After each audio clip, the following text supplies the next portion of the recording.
Welcome to Pindar Poetry. We hope you learned something new.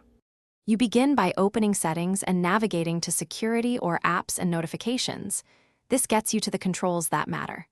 Once there, enable or confirm a screen lock, PIN, pattern, or fingerprint, because many restrictions require one. Make sure you know which Google account is active. If you plan to use parental controls, use Google Play's family link or the built-in user profiles. This step prevents unauthorized changes and lets you enforce later rules reliably. Next, open Google Play, go to Settings, then Family or Parental Controls, turn the feature on and create a PIN. This locks the settings. Once done, set age limits and require authentication for purchases or installs to block unwanted apps. Also, go to Settings, right arrow Apps, right arrow Special Access, right arrow Install Unknown Apps, and turn off Permission per app, which stops sideloading. Make sure to tie these changes to the right account so restrictions apply to the intended. To finish, test the setup by trying to install an app. You should be blocked or asked for a PIN.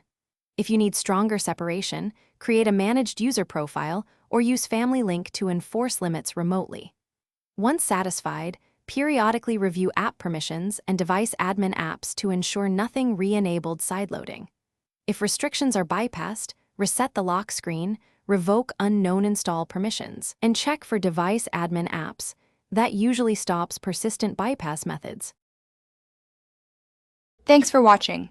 Consider subscribing if we helped you.